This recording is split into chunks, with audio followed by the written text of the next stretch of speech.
Essa semana ocorre em BH o 10º encontro da Associação Brasileira de Ciência Política. Ele coincide com o momento histórico de desfecho do processo de impeachment, com a cassação de Dilma Rousseff e a efetivação de Michel Temer na presidência da República.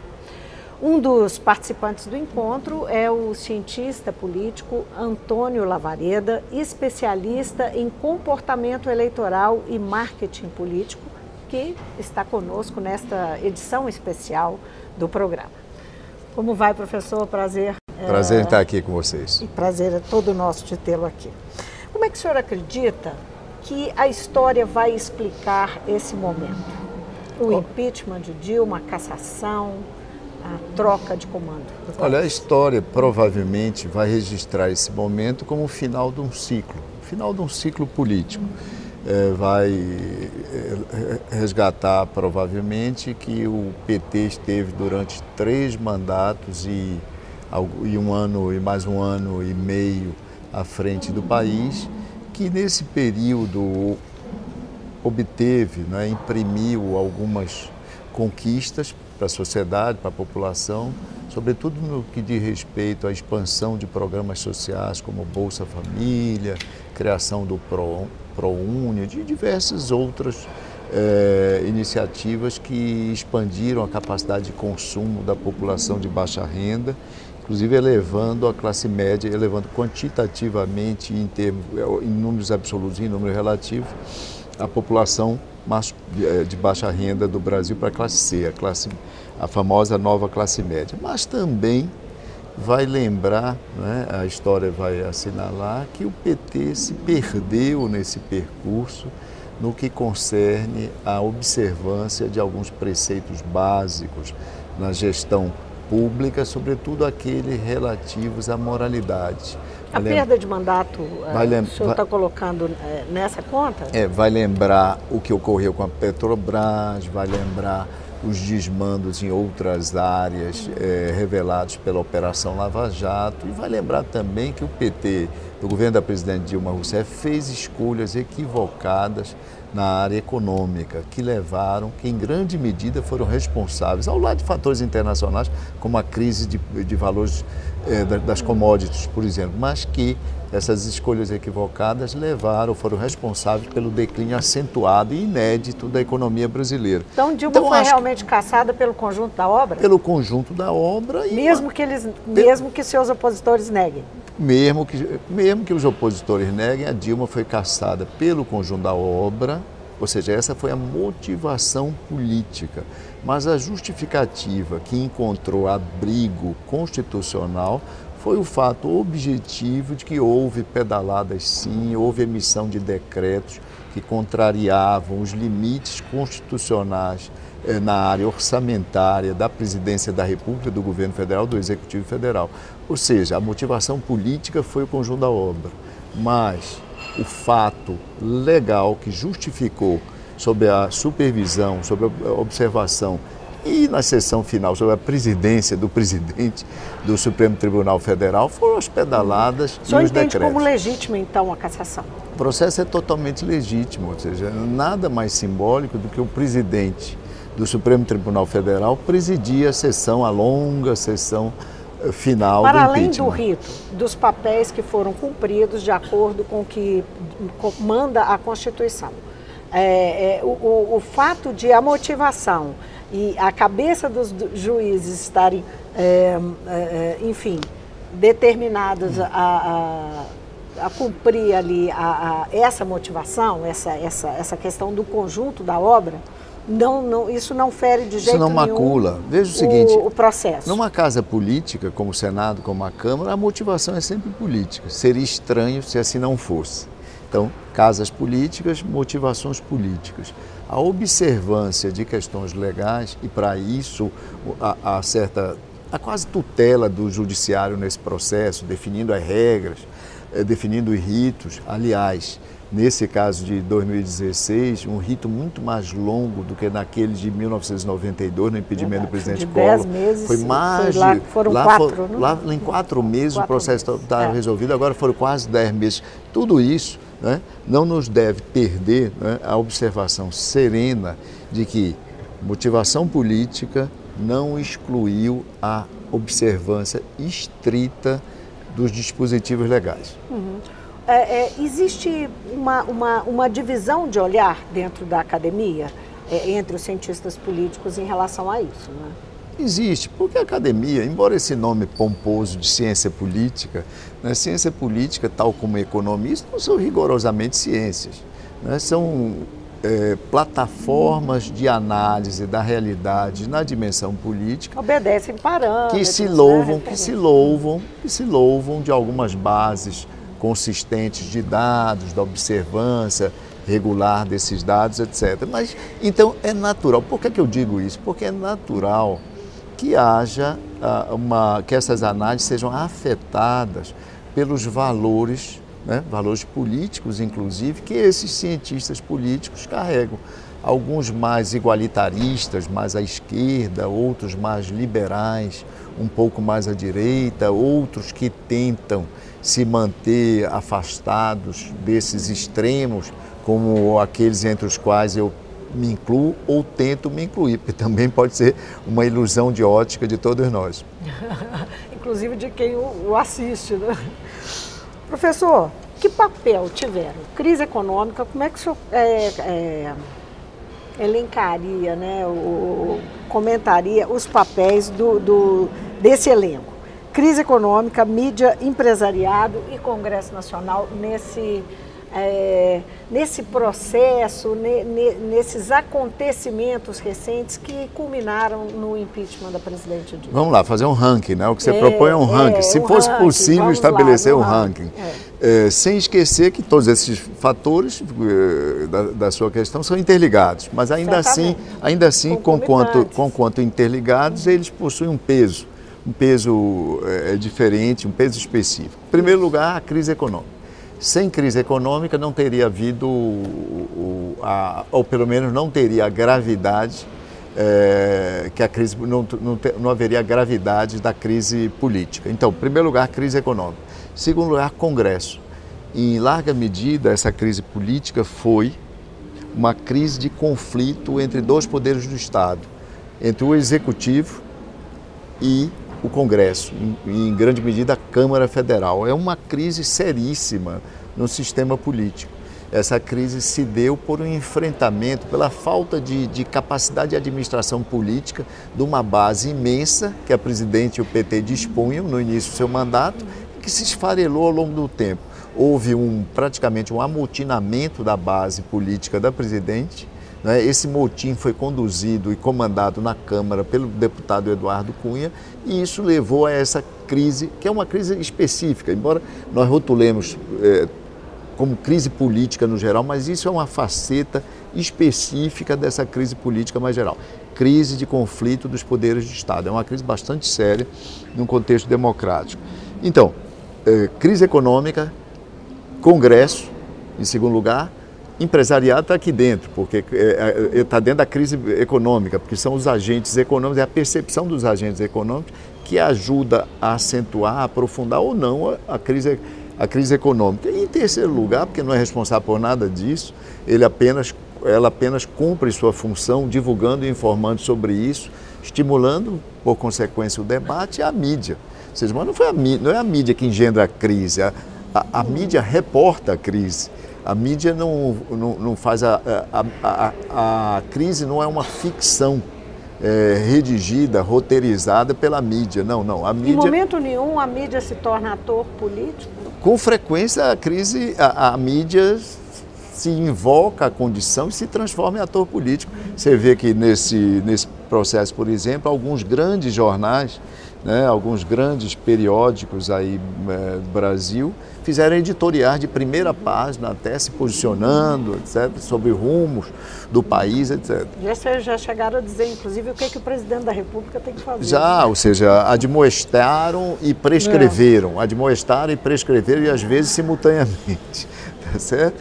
Mas não é isso, mas a mídia jamais adquire protagonismo na crise. Ela é um elemento importante, pode ser até coadjuvante. Os meios de comunicação podem se ceder também num momento ou outro, mas em nenhum momento a mídia produziu a crise. E é isso que é importante nós termos consciência. Ninguém bom senso, pode dizer que a mídia no Brasil como um todo... O que o senhor acha que produziu a crise? A crise econômica, em primeiro lugar, teve um componente internacional, tá certo? A mudança dos valores de troca das mercadorias internacionais, também chamada de crise das commodities, depreciação das commodities, isso era fundamental para a economia brasileira. Num segundo lugar, a crise nos Estados Unidos e na Europa, que continua a repercussão dessa crise, diminuiu os mercados, além do mercado de commodities, os mercados das nossas outras mercadorias, a apreciação do real num determinado momento também foi negativa para a nossa indústria, houve um processo, acentuou-se um processo de desindustrialização e a iniciativa do governo. E o governo, e esse é o erro da presidente Dilma Rousseff, aliás, que não sou eu que assinalo, ele é apontado por 9 em cada 10 analistas, mesmo pessoas que admiravam, como o ex-ministro Delfim Neto, tá certo? Ela continuou a produzir sistematicamente medidas anticíclicas que já não se adequavam mais ao novo contexto. Vou dar o exemplo de duas. Ela desonerou, continuou a política de desonerações e continuou a política de empréstimos vultosos, subsidiados aos campeões nacionais, através do BNDES. Com tudo isso, ela afetou a credibilidade e a confiança dos agentes econômicos nacionais e internacionais, então diminuiu o nível do investimento, ou seja, era uma crise que começava lá fora, nos afetava aqui, mas a partir dessas opções equivocadas internas, essa crise se abateu com vigor, terminou se abatendo com o vigor que se abateu. Agora, professor, os atores políticos, a relação do Executivo e Legislativo se deteriorou muito, não é? Sempre foi muito complexa, desde que ela assumiu no primeiro mandato, mas o que foi a crise política também não foi fundamental nesse... Mas é preciso nós entendermos que o Executivo... No Brasil, o presidente, que tem uma força notável, muitas vezes maior do que o primeiro-ministro de qualquer país, né? Pelo modelo, pelo sistema presidencialista, tá certo? Ele tem uma responsabilidade imensa na administração da sua base de apoio. E a presidente Dilma se revelava, antes de incompetente, inapetente, ou seja, o jogo político, ela própria tinha, às vezes se orgulhava em revelar a boca pequena, que não tinha muito gosto, que não tinha muita disposição para fazer essa interlocução. Os políticos se lamentavam, se lastimavam de que esperavam meses e alguns esperaram até anos. Eu já ouvi alguns deles reclamando que eles precisam de carinho. Para conversarem com ela. Tá certo? Então, ela falhou nessa administração da sua base e isso terminou redundando no que eu chamei de motim. Motim da base, tá certo? O motim da base que estava encastelado na presidência da Câmara e fez o que eu remeti, o que eu designei antes, porque é a designação técnica, um conflito dos dois poderes do Estado. Agora, como é que entra neste contexto o que alguns entendem como uma crescente onda conservadora no país? Olha, essa onda conservadora que está associada à emergência de setores políticos ligados a denominações evangélicas, que têm assumido um peso cada vez maior na Câmara Federal, mas também nas assembleias estaduais, nas câmaras de vereadores. Essa bancada evangélica, ela comanda dentro do Congresso um processo organizado de defesa de valores mais tradicionais, alguns diriam retrógrados, ao passo que as bandeiras liberais, as bandeiras da modernidade no que concerne a valores de convivência social, essas praticamente não encontram quem as empalme no Congresso, a não ser aqueles pequenas bancadas, aquelas reduzidas bancadas ligadas a movimentos específicos, bancadas ligadas à causa dos negros, à causa das mulheres, à causa dos homossexuais, à causa dos deficientes, das pessoas com deficiência, etc. Enquanto que o movimento dos evangélicos, você lembrar que hoje, em várias cidades, os eleitores evangélicos correspondem a 1/3 dos eleitores. A diferença para o restante do eleitorado é que eles votam de forma quase organizada nos seus representantes, ao passo que a representação do restante da sociedade é mais difusa, mais dispersa. Agora, além do que é chamada de essa bancada, a bancada da Bíblia no Congresso, tem também a bancada da bala e do boi, que numa referência ao crescimento dessas vozes. Exato. E se você soma a bancada evangélica... representam os produtores rurais. Se você soma a bancada evangélica, a bancada da bala, a bancada do boi e tudo isso, você tem o tal desequilíbrio, o perigoso, o delicado desequilíbrio na direção, né, de uma maior força, de um maior peso desses segmentos mais conservadores da sociedade. Embora deva-se dizer que a chamada bancada do boi hoje tem mais ênfase no negócio da agricultura, da expansão dessa fronteira agrícola do Brasil, e é um setor bastante moderno. Agora, professor, o governo Temer, não é, que acaba de ser empossado em definitivo, vai ter condição de implantar a agenda liberal que entrou lá com o apoio daqueles que têm interesse na implementação dessa agenda, com reformas bastante complexas, como é a reforma da Previdência, a flexibilização das leis trabalhistas, o próprio teto de gastos, enfim, tem aí a questão das privatizações. Ele vai conseguir implementar, mesmo tendo, digamos, uma diferente relação com o Congresso, um evidente apoio nesse momento, pelo menos. Se o presidente Temer, se o seu governo enquadrarem essas reformas, essas propostas de legislação como uma agenda liberal, com certeza não, porque a sociedade brasileira é bastante refratária a essa qualificação, a essa conceituação. As urnas, inclusive, rejeitaram. A essa conceituação, e os deputados terão dificuldade para aprovar essas reformas. Mas se num esforço sistemático, intenso e, eventualmente, bem conduzido, de comunicação com a sociedade, o governo Temer transmitir a ideia de que essas medidas, de que essas propostas são fundamentais para o enfrentamento da crise econômica, ou seja, o que é que eu estou dizendo? Se essa agenda, ao contrário de ser uma agenda liberal, apresentada rotulada como agenda liberal, for a agenda de enfrentamento da crise econômica, aumentará bastante a probabilidade de vê-la aprovada. Porque tudo que a sociedade quer hoje, o anseio principal de todos é o resgate do crescimento. Sim. Agora, professor, esse é o discurso que o governo está tentando fazer, não é? O enfrentamento à crise requer sacrifícios, e nesse caminho o discurso está sendo levado. Mas quem faz o discurso, quer dizer, a figura de Michel Temer é uma figura que não tem respaldo popular. Ele vai ter que buscar esse respaldo popular. Como fazer isso? Como é que o senhor vê esse desafio? Porque, no caso, não há que pôr o carro à frente dos bois. O presidente Temer só terá respaldo popular, traduzindo para a linguagem de opinião pública. O presidente Temer só adquirirá alguma avaliação positiva, alguma popularidade em um patamar mais significativo, à medida que dê provas consistentes de estar conseguindo enfrentar a contento, o que equivale a dizer com consequência objetiva, a crise econômica. Não há, de cada 10 analistas, tem que tomar medidas amargas. De cada 10 analistas, 9 apontam que essas medidas são consideradas essenciais, são consideradas fundamentais.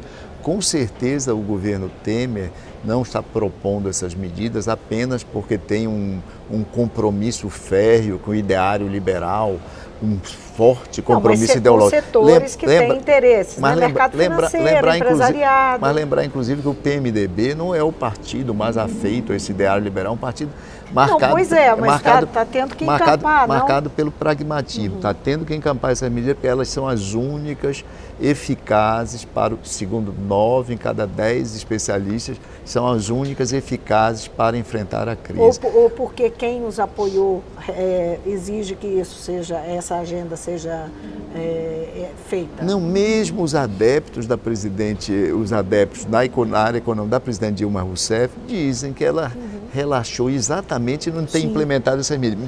Lembrar que imediatamente após a eleição, a presidente Dilma Rousseff convocou Joaquim Levy para implementar exatamente essa agenda. Pois é, justamente, aí o Congresso parou e nada se fez, do por conta de Eduardo Cunha. A agenda do presidente Temer é a agenda do Joaquim Levy, imediatamente após a vitória no segundo turno da presidente Dilma Rousseff. Bom, vamos ver, né, o que vai acontecer. Uma última pergunta, que eu acho que é importante para a gente fazer um fecho aqui. O que um segundo impeachment presidencial, em pouco mais de 20 anos, sinaliza sobre a democracia brasileira? A democracia nossa é sólida. É importante lembrar que nos 2 episódios de impedimento dos presidentes, nós não tivemos a menor interferência, qualquer interferência, de força. Interferência dos militares, como era comum na Quarta República, no período de 46 a 1964. Nada disso. Ambos os processos foram observados, acompanhados de perto, eu diria quase que tutelados pelo Poder Judiciário. Isso é em primeiro lugar, a democracia está sólida. O que nós temos de problemático observar? Nós temos que extrair lições e a sua pergunta já traz essa reflexão embutida e por isso ela é bastante significativa. Ora, se nós temos, independentemente de números de mandatos, 4 presidentes, vamos pensar só nas pessoas físicas, 4 presidentes eleitos no período pós-1985, ou seja, o período da nossa redemocratização. Dos 4 presidentes, nós temos 2 afastados. É uma taxa de insucesso de 50% desses personagens. Curiosamente, é a mesma taxa de insucesso da Quarta República, do período 46-64. Dos 4 presidentes eleitos, Gaspar Dutra, Getúlio Vargas, Kubitschek e Jânio Quadros, 2 não conseguiram concluir, por motivos diferentes, seus mandatos. A mesma taxa de 50% de insucesso. Isso nos dá uma lição óbvia. É claro que existe um problema com esse nosso presidencialismo, com o presidencialismo que nós temos. Me parece, e alguns outros cientistas políticos, analistas em geral, que é necessário que façamos uma revisão desse modelo nosso, desse nosso sistema de governo. Rever o sistema partidário. Talvez um presidencialismo mitigado, presidentes com gabinete, talvez alguma inspiração, talvez nós devamos nos louvar, ou pelo menos nos inspirar no sistema francês, no sistema de governo português também, presidentes e gabinetes convivendo, etc. Que teria uma parcela parlamentarista meio... Por exemplo, numa hipótese como essa, um governo Dilma, depois da eleição de 2014, quando ela dá uma guinada na sua política econômica e entra numa profunda disjuntiva com a opinião pública, perdendo inclusive parte significativa do apoio dos próprios eleitores que a sufragaram no segundo turno de 2014, esse governo, num sistema semi-parlamentarista, já teria sido substituído. Não teríamos esse processo tortuoso, traumático de impeachment, etc. Ou seja, o Brasil tem que extrair lições desse processo de impeachment. Uma delas, no meu entendimento, é de que é urgente, que pensemos, que reflitamos, que o Congresso venha a pensar e a cogitar numa modificação do presidencialismo tal como temos hoje. Eu queria que só o senhor respondesse rapidamente, porque o nosso tempo acabou, estou esticando mais um pouquinho, mas eu não posso deixar de retrucar. Nós aqui somos incompetentes para fazer um presidencialismo clássico, para a gente se repetir. em 2 ciclos diferentes, em tanto tempo, em tantas décadas? Não, é a natureza do nosso sistema político. A natureza do nosso sistema político, a natureza da nossa, sociedade. Mas lembrar lembrar que o presidencialismo típico, tal como nós o temos, é raro em países desenvolvidos. Fora os Estados Unidos, México, etc., você não encontra o presidencialismo típico como nós o temos. Número 1, nós não somos dos Estados Unidos. Não somos, inclusive, porque temos, ao contrário deles, bipolarizados do ponto de vista partidário, nós temos um sistema, e agora é importante encerrar lembrando isso, enfatizando isso, nós temos um sistema de representação política traduzida em bancadas na Câmara Federal mais fragmentado do mundo.